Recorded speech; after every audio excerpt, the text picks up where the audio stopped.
Hello everybody, my name is Kat and welcome back to my channel where we talk about all things horror. I am so excited about today's video because we are talking about The Substance. I saw this last night. I'm recording this the morning after, so I'm still processing this movie, but I'm just gonna come out and say it right now. This is without a doubt my favorite horror film of the year. And I know that we still have some horror films to go. The only one that I could see as maybe taking the title of my favorite of the year would be Nosferatu. So we'll see when that movie comes out. But as for right now, The Substance is the best horror film that I've seen this year. It's one of the best horror films that I've seen in like the past few years. I feel like when we are going to look back and talk about really important films within the genre within the 2020 decade, this is going to be the one that we talk about. I just feel it. It feels like a film that is just like an instant classic to me. I cannot express how much I loved this movie. I cannot express how much I enjoyed watching it in a theater, especially with other people. And I feel like there is so much to talk about, and I don't even know like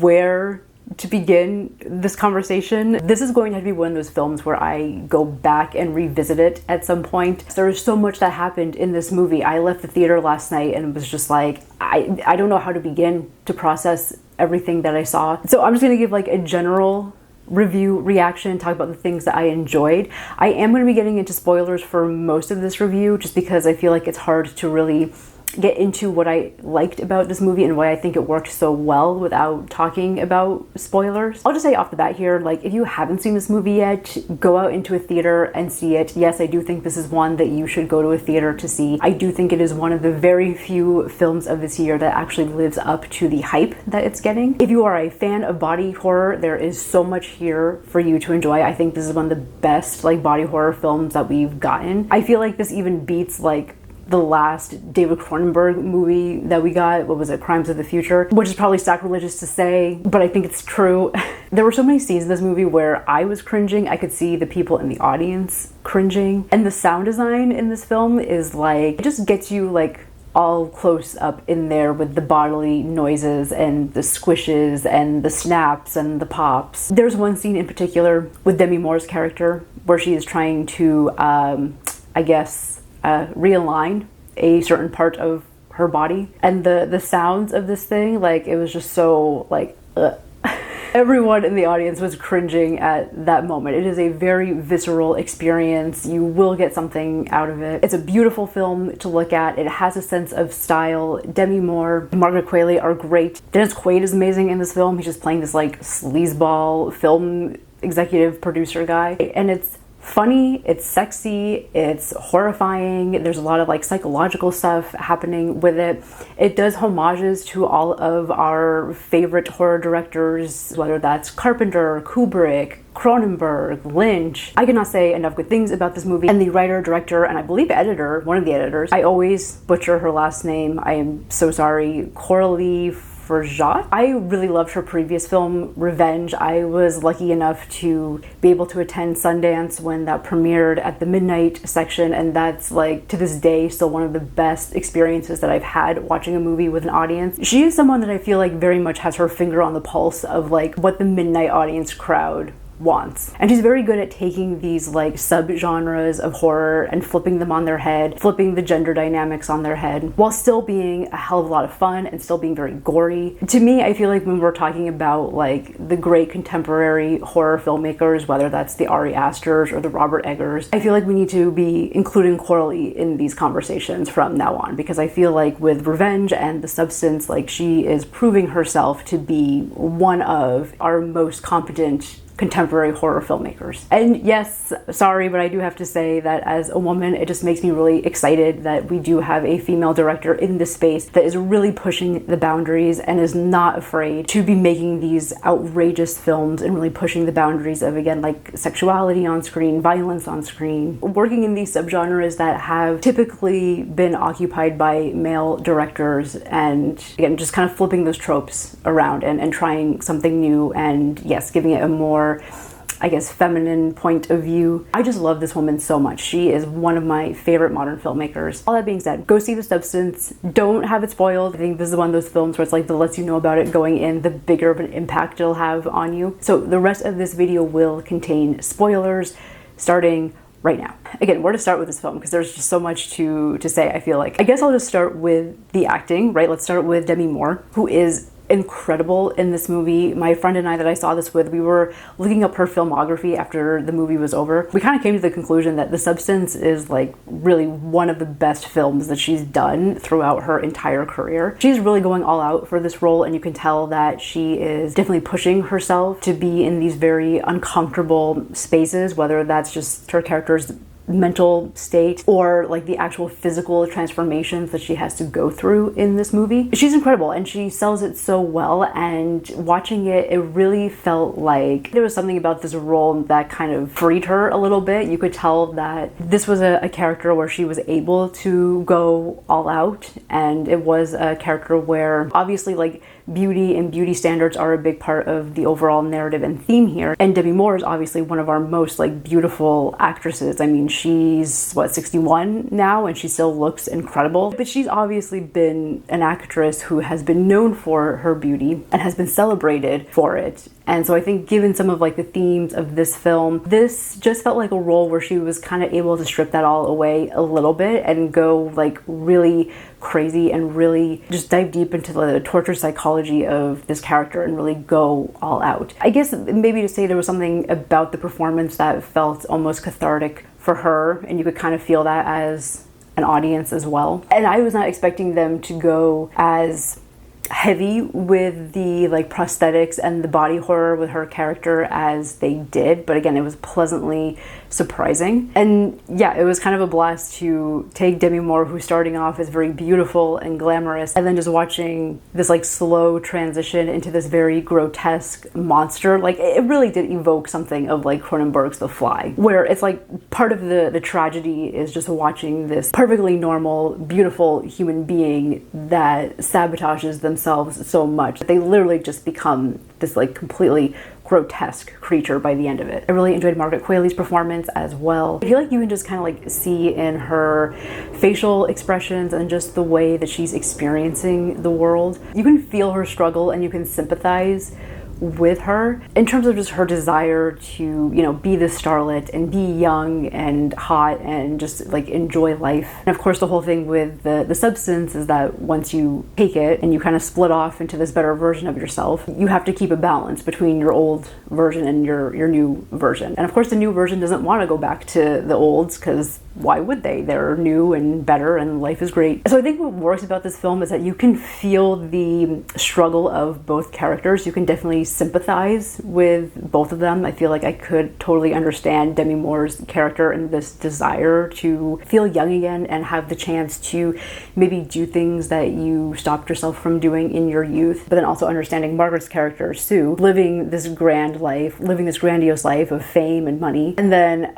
always having to deal with the constant threat of having that be stripped away from you, which I guess might be a commentary on just people in the entertainment industry. There's always this fear that, you know, once you've hit success and you've made it big, that like the next best thing is always right behind you, right? You're always at risk of being replaced by someone that's younger and hotter. And I think both of these characters feel that in some way, right? Just this idea of losing it all, being replaced. I feel like a lot of this video is just going to be me like going off on these tangents and rambling as I'm still processing the film. So I hope some of this at least makes sense. In addition to the performances, like I said, you also have the special effects, which I thought were really well done. It looked like they were using practical effects for the most part. You could tell there were probably some like CGI enhancements here or there. I just love the way everything looked. It all looked very realistic. It didn't have that kind of, you know, weird motion effect that you sometimes get with like CGI creations. Yeah, some really great body horror in here. It's a lot of just like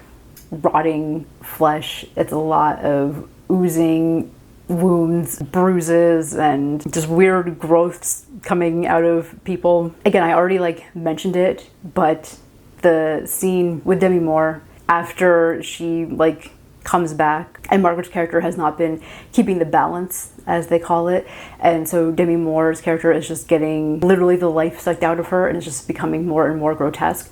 That scene when she's watching TV and she can't get up and her kneecap is all like busted and weird looking and she has to like pop it back into place. Like, as someone who has had multiple knee injuries in their lifetime, like that scene was the worst. Like, that ruined my night, but in like the best way. Oh, and again, the sounds of it, just those like popping and creaking, and oh. I think another like scene that stood out for me that I saw the audience really cringing over and covering their eyes, it's like that dream, it's like that nightmare sequence with Sue when she's in her dressing room and she has this weird like growth on her stomach. Right, it starts in her back and then she just like pushes it up into her stomach and then she just like goes inside her belly button and like pulls it out and it's just this like giant chicken wing. Like it was so gross and uncomfortable to watch, but it was also awesome at the same time. It's just fun to have like a body horror that's like actually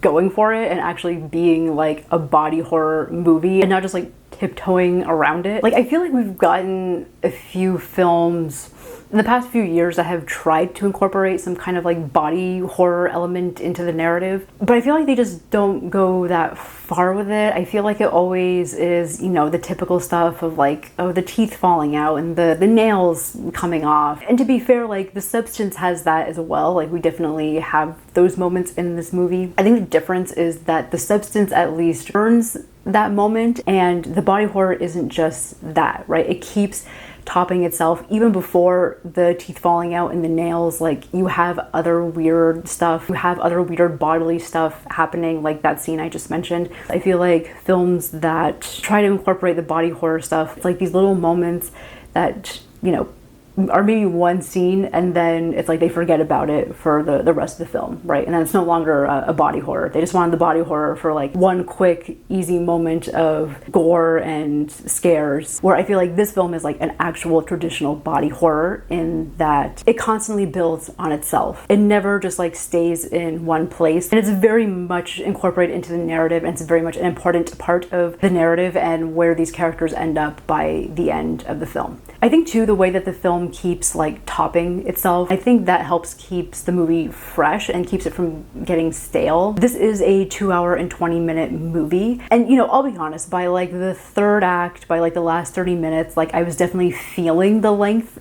of it. I wasn't bored by it, but I think what helps it is that the movie is always trying to build on itself. So it was a very quick watch, and I feel like it doesn't engross you enough into the world that you're just kind of waiting to see like what the hell is going to happen next. It's also very funny. Like, it's a pretty hilarious movie. Dennis Quaid's character alone provides a lot of comic relief. It's definitely a film that has a sense of humor to it, which I always appreciate. While I was watching it, I feel like I was laughing and then disturbed and then grossed out and then excited, like all within the span of a few seconds. As I said, there are a lot of homages here. This film very much feels like if you were to take like The Thing meets The Shining meets Mulholland Drive, The Fly, and then sprinkle in some like Reanimator and like Society and I guess 2001: A Space Odyssey. That moment when the Alicia Sue monster is coming out on stage for the New Year's Eve bash and they're playing the music to 2001: A Space Odyssey, I was like, what is this movie? It was amazing. I loved it. And I think what Coralie does here that I appreciate, I am not against doing homages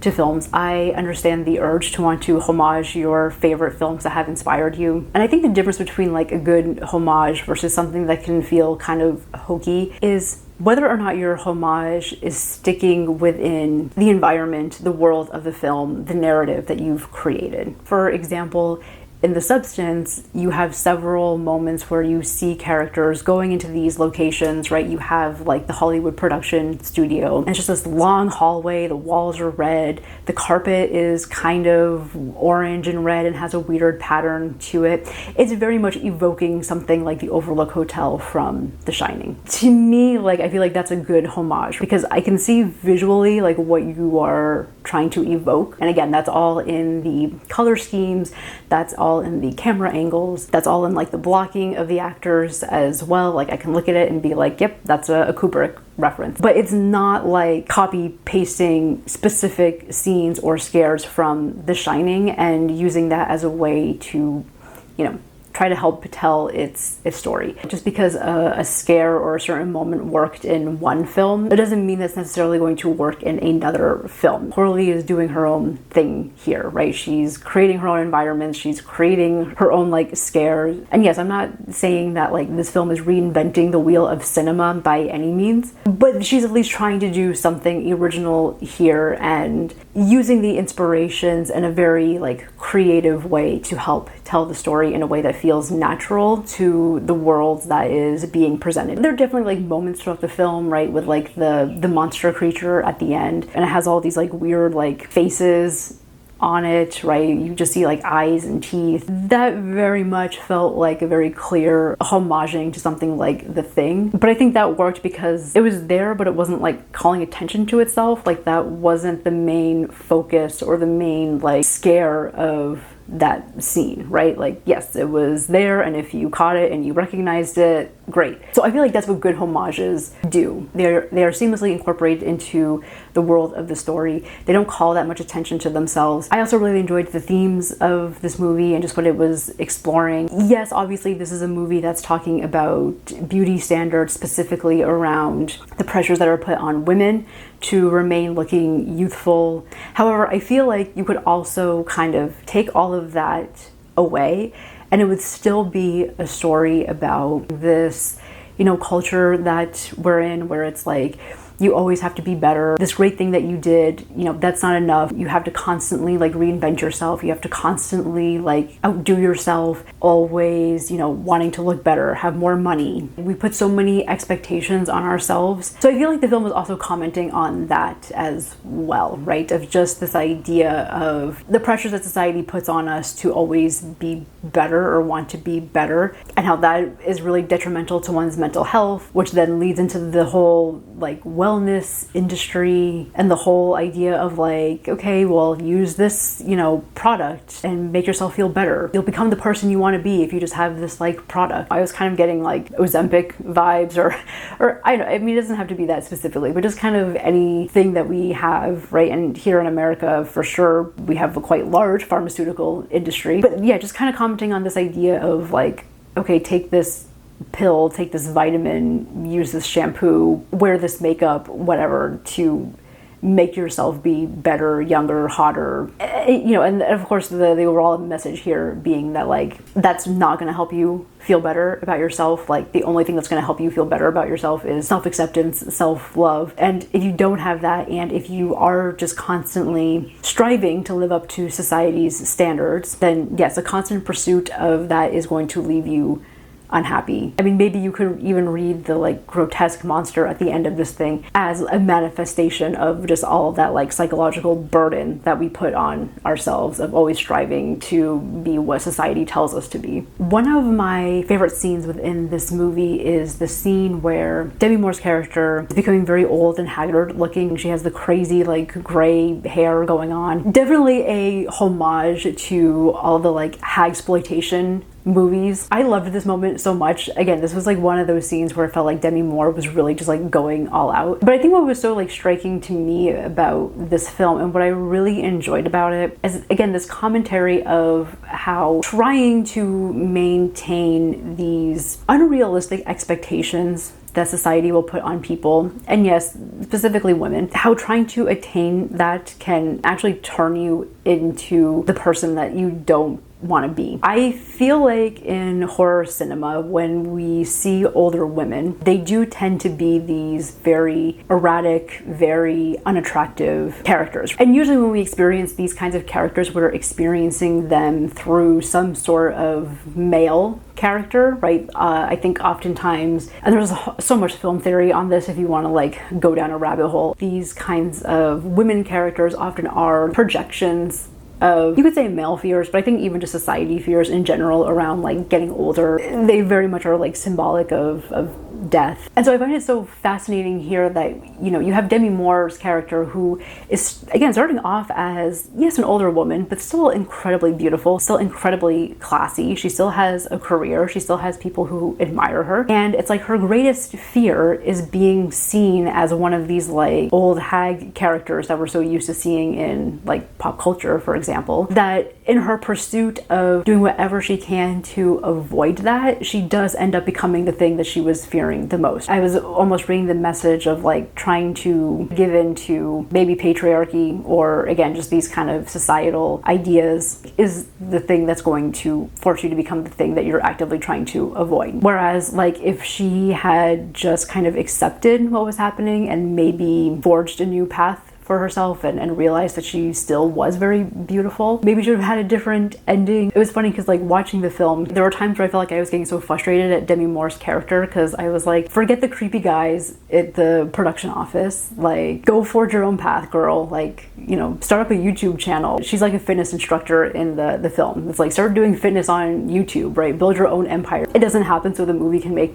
a point, and I think it does that well. There was something that felt very cathartic about the way that Coralie was telling the story and getting this message across. And I guess for me, I think part of that was the fact that this is a very female-centric story, in that Debbie and Margaret are pretty much the people that we're spending the most time with in the movie. Yes, there are like male characters around, but what I liked about this movie is that they were just kind of on the periphery, right? I feel like kind of lesser version of this story would be to have some sort of male character or some sort of male love interest, and we're experiencing the horror again through him and his eyes. But I think the fact that she does just keep it to these two female protagonists and having them experience like the horror of what these societal expectations is doing to them. I don't know, I just found that like much more enjoyable, and it felt much more, I guess, authentic to the female experience. Again, I don't want to speak for all women here. I guess just for me and my own experience, I found a lot to connect with. And again, I think you can read this movie in multiple ways. Yes, I do think it is incorporating these themes into it, but I don't think that's the only thing that it's doing. But all that to say, I at least appreciated that we have a story about womanhood here that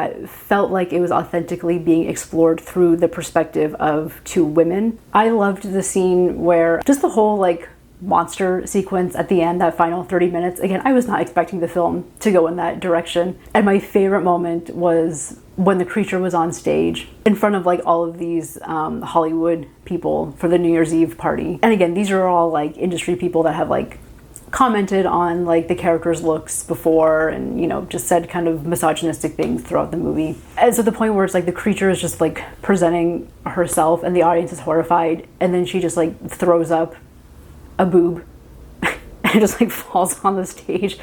Everyone is looking horrified. Honestly, like one of the best cinematic moments that we've gotten this year. I don't know, there's so many complicated feelings that I had with this movie. Again, not in like a bad way, but it just made me feel a lot, and it made me think a lot, and I'm very eager to go back and rewatch it and just kind of dive deeper into it. So yeah, I feel like those are all of my thoughts, at least my somewhat coherent thoughts right now on The Substance. Again, I loved this movie so much. This is definitely like top for me for 2024. Let me know your thoughts in the comments down below. Let me know how you interpreted the film and just all of the themes that it was exploring, and I will see you next time. Thank you so much for watching.